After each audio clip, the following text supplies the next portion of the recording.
है, जिह्वा को पवित्र करना है तो राम का नाम स्मरण करो।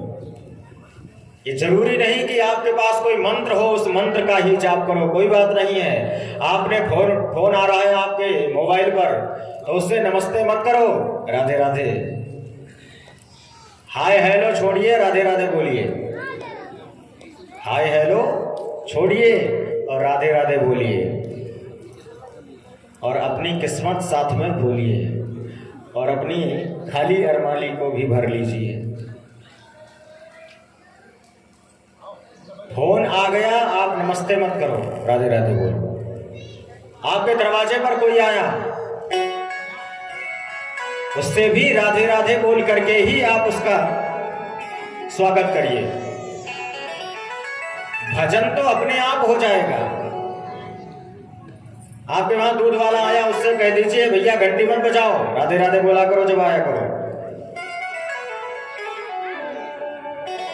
आपके देवता जी आते हैं, आपका पुत्र आता है, आपकी बेटी आती है, तो दरवाजा उससे कह दो दरवाजा बजाओ मत, चिल्लाओ मत, राधे राधे बोलो।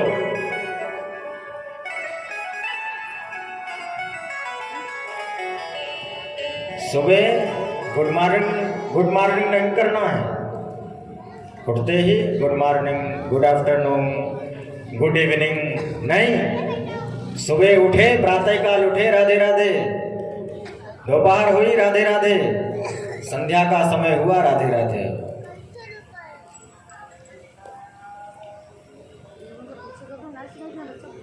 राधा राधा रटने से सभी काम बन जाते हैं। इसलिए क्या कहा, मुखम पवित्रम यदि राम नामम, यदि मुख को पवित्र करना है तो राम का नाम स्मरण करो। हृदय को पवित्र करना है तो ब्रह्म ज्ञान कथा को सुनो। चरणों को पवित्र करना है तो तीर्थों में जाओ, जहां कथा हो रही है वहां जाओ। और हाथों को पवित्र करना है यदि पुण्य दानम,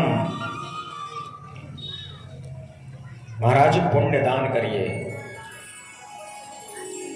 जो भी सामग्री है आपके पास, वस्त्र आपके पास अधिक है, वस्त्रों का दान करिए। धन अधिक है, धन का दान करिए। अन्न अधिक है, अन्न का दान करिए।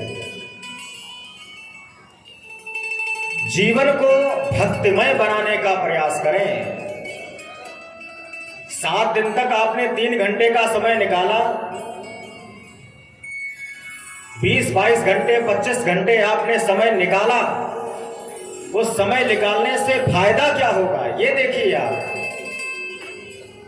कथाएं तो वही है, रोज वही सुनेंगे, लेकिन उस कथा से कुछ ग्रहण करिए।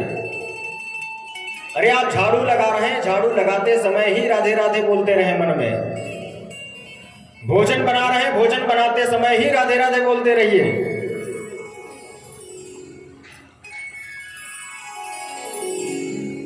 जब जीवन में प्रतिक्षण राधा रानी का नाम होगा, प्रतिक्षण राम का नाम होगा, तो जीवन भक्तिमय बन जाएगा।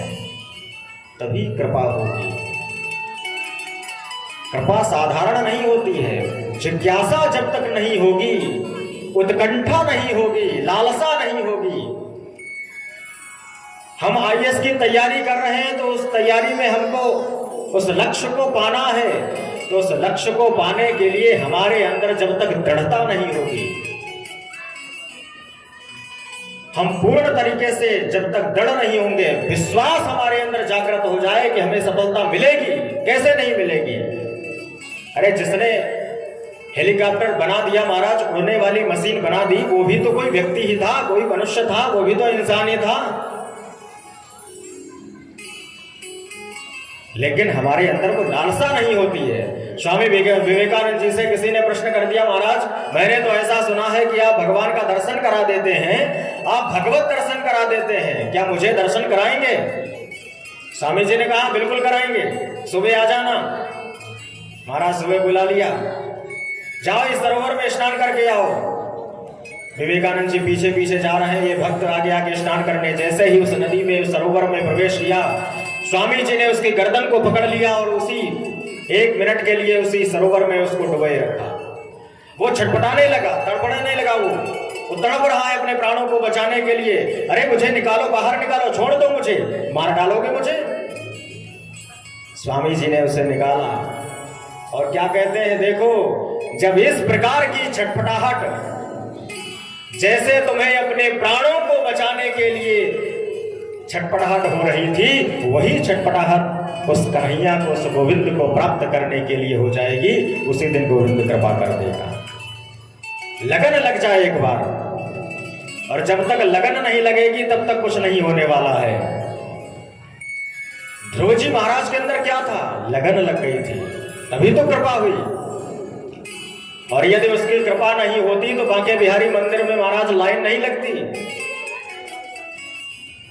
कृपा की न होती जो आदत तुम्हारी, तो सोनी ही रहती अदालत तुम्हारी। वो कृपा तभी करेगा, वो दया तभी करेगा जब आप उसे याद करेंगे, और यदि हम याद नहीं करेंगे तो वो दया नहीं करेगा। बोले वृंदावन बिहारी लाल की जय। महाराज इन्हीं के वंश में हुए वैन हुआ। इस वैन ने कहा कि कोई यज्ञ नहीं कर सकता, कोई तपस्या नहीं कर सकता है। ऋषियों ने देखा, ब्राह्मणों ने देखा कि हमारे सनातन धर्म को ये दुष्ट राक्षस समाप्त करना चाहता है।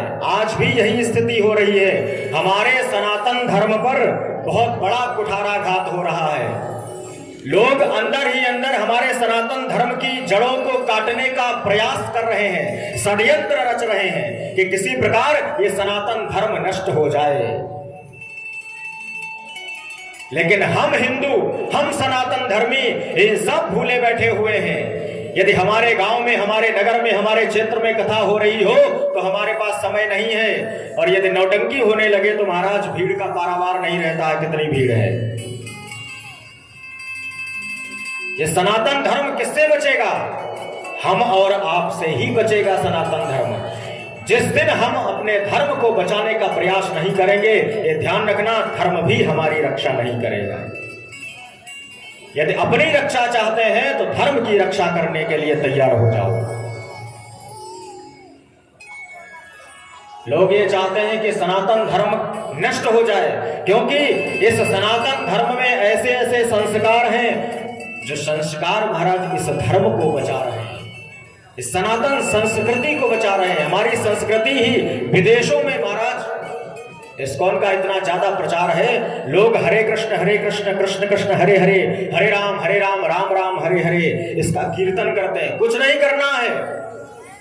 आप संध्या के समय बैठ जाओ अपना पूरा परिवार लेकर के, और 10 मिनट के लिए उनसे कह दो कि कीर्तन करो।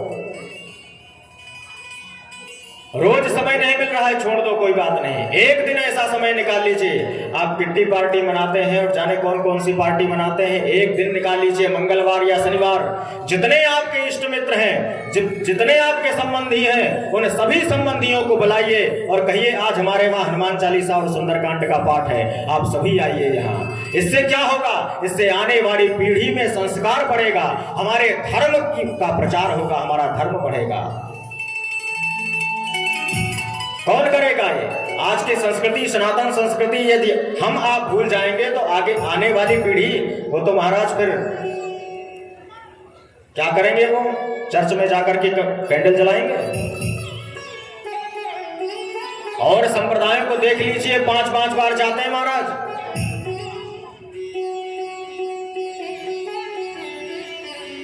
यदि उनके धर्म पर किसी प्रकार से कोई कुठाराघात करना चाहता हो तो सब एक हो जाते हैं।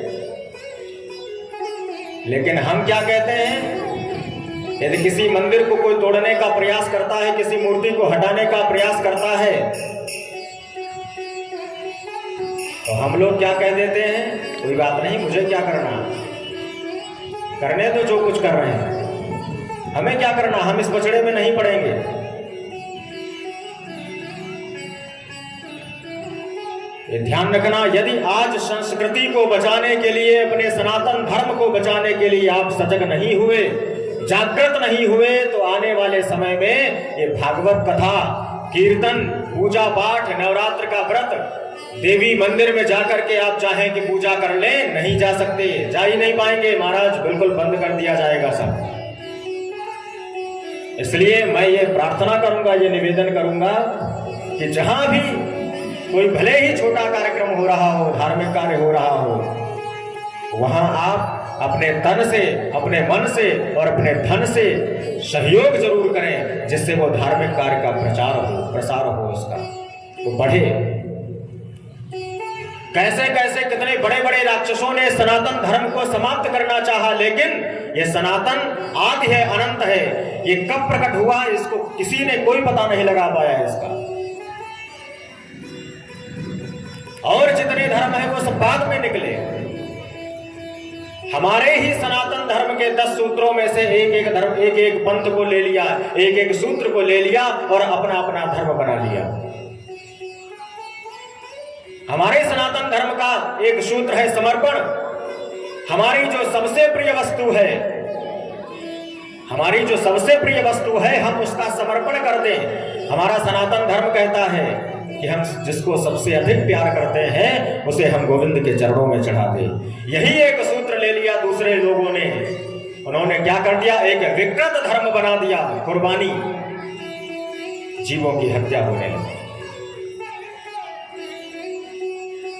लेकिन हम समर्पित नहीं हो रहे हैं। दूसरे लोग तो सूत्रों को लेकर के धर्म का प्रचार कर रहे हैं, अपने अपने पंथों का प्रचार कर रहे हैं, लेकिन हम ध्यान नहीं दे रहे हैं। तो हमेशा जब भगवान ने देखा कि हमारे धर्म पर किसी प्रकार का षड्यंत्र हो रहा है, कोई हमारे धर्म को नष्ट करना चाहता है, तो प्रभु स्वयं अवतार लेते हैं। विप्रधेनु सुर संत हित लीन मनुज अवतार।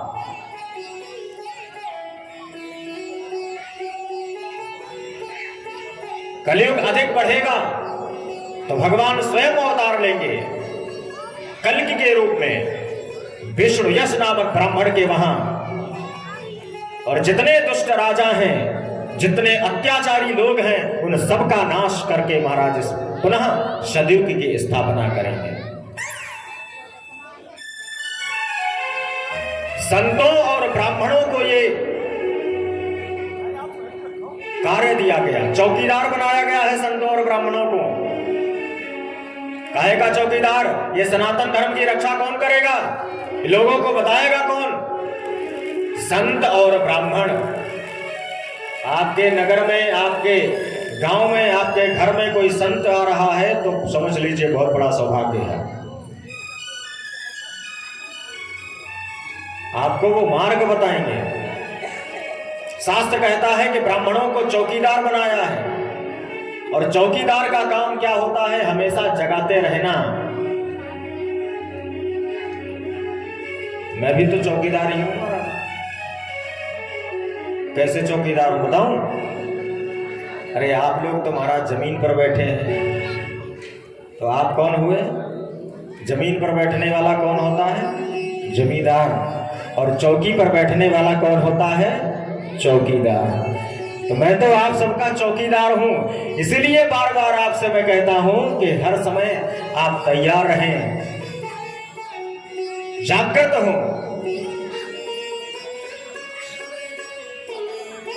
ब्राह्मणों ने देखा कि वेन पूजा पाठ करने के लिए बंद कर रहा है, मना कर रहा है, तो ब्राह्मणों को क्रोध आ गया, संतों को क्रोध आ गया और उसको शाप दे दिया। महाराज शाप से ही उसको भस्म कर दिया। और जब इसे भस्म कर दिया तो महाराज राज्य में कोई राजा नहीं है। और कहते हैं जिस सिंहासन पर कोई अच्छा राजा नहीं होता है, कोई अच्छा शासक नहीं होता है, उस राज्य का सर्वनाश हो जाता है। तो इन संतों ने, ब्राह्मणों ने विचार किया कि अब क्या करें। तो इसी के शरीर का मंथन किया तो इससे एक पुरुष उत्पन्न हुआ है, एक जोड़ा उत्पन्न हुआ। महाराज पृथु जी महाराज से उत्पन्न हुए।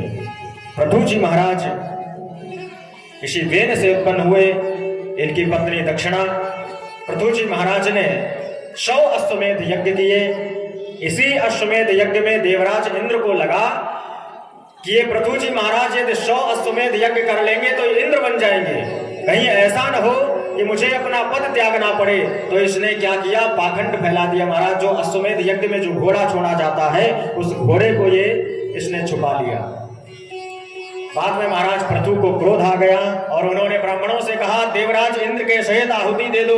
जैसे ही ब्राह्मणों ने महाराज देवराज इंद्र का आवाहन किया, इधर ब्रह्मा जी कहने लगे महाराज जी क्या कर रहे हो? ब्रह्मा जी ने पृथु जी महाराज को समझाया और देवराज इंद्र से कहा जाओ क्षमा मांगो जाकर के। पृथु जी कौन है? ये स्वयं भगवान का ही अवतार है। यज्ञ पूर्ण हुआ, पूर्णाहुति हुई। ये पृथ्वी समतल नहीं थी, अपनी बाण के नोक के द्वारा इस पृथ्वी को समतल किया। गांव बसाए, पुर बसाए, जनपद बसाए, पृथुजी महाराज के द्वारा ये बसाई गई, इसलिए इसका नाम पृथ्वी पड़ा। तो उसके बाद महाराज पृथ्वी ने जितने भी धन धान्य थे, जितने भी अन्न थे, उन सभी अन्नों को अपने अंदर छिपा लिया, क्योंकि राक्षसी प्रवृत्ति बढ़ गई थी ज्यादा। राक्षस जो वेन था, अत्याचार ज्यादा बढ़ने लगा था, तो इन्होंने अपने अंदर सभी अन्नों को छिपा लिया। पृथु जी ने पृथ्वी से प्रार्थना की कि आप जितने अन्न हैं उन सबको प्रकट कीजिए। तो गाय बन करके, कामधेनु बन करके महाराज पृथ्वी ने इन सभी अन्नों को प्रकट किया और पुनः पृथ्वी का संचालन हुआ। बोले वृंदावन बिहारी लाल की जय। इन्हीं के वंश में महाराज प्रचेता हुए और प्रचेताओं को नारद जी ने उपदेश दिया। चतुर्थ स्कंद यहाँ पूर्ण होता है। हम सभी पंचम स्कंद में प्रवेश करते हैं। इस पंचम स्कंद में महाराज प्रियव्रत, जो मनु और शत्रुपा के दो पुत्र थे, प्रियव्रत और उत्तानपाद, महाराज उत्तानपाद का आपने चरित्र सुना, जिनके पुत्र हुए ध्रुव जी महाराज। अब हम आपको प्रियव्रत जी महाराज का चरित्र सुनाते हैं। व्रत कैसा होना चाहिए, ये नहीं कि भूखे रहने से ही व्रत माना जाता है। ध्यान देना, 8 बार नहाने से ही यदि भगवान गोविंद मिल जाते तो मछली और मगरमच्छ ये जल में ही रहते हैं, और जंगल में जाने से ही परमात्मा की प्राप्ति हो जाती तो सिंह, हाथी, चीता, बाघ ये सब महाराज जंगल में ही रहते हैं, लेकिन इनको दर्शन नहीं होता। उपवास क्या है, व्रत क्या है? व्रत करने के भी बहुत नियम होते हैं। सबसे पहला नियम तो ये होता है व्रत में कि हमारे अंदर किसी भी प्रकार का आवेश ना आने पाए। जब हम उपवास करते हैं, व्रत करते हैं, कोई शुक्रवार का व्रत करता है, कोई बृहस्पतिवार का व्रत करता है, सबकी अलग अलग कामना है। अब जो व्यक्ति बृहस्पतिवार का या शुक्रवार का, जो जिस देवता का व्रत करता है, महाराज प्रातः काल हुआ, अब आज व्रत है, काम सारे करने हैं, घर का कार्य पूरा करना है, लेकिन उन सभी कार्यों को करते हुए हमारे अंदर यदि आवेश आ गया, एक बार भी क्रोध आ गया, तो उस व्रत का फल समाप्त हो जाता है। उसको करने से कोई फायदा नहीं होता। व्रत कैसा होना चाहिए? आज हम व्रत ले लें कि आज हम क्रोध नहीं करेंगे, आज हम व्रत ले लें कि आज हम झूठ नहीं बोलेंगे, आज हम ये व्रत ले लें कि आज किसी गरीब की आज मैं सहायता करूंगा, ये व्रत ले लें। आज किसी मरीज की, जिसके पास पैसा नहीं है, आज ये व्रत ले ले कि उस मरीज की मैं सहायता करूंगा धन के द्वारा। आज ये व्रत ले ले कि वो गाय तड़प रही है, भूखी मर रही है, चलो उस गाय की आज सेवा करेंगे। ये व्रत होना चाहिए, ये सुंदर व्रत। जब तक प्रिय व्रत नहीं होगा हमारे अंदर, तब तक गोविंद की कृपा नहीं होगी।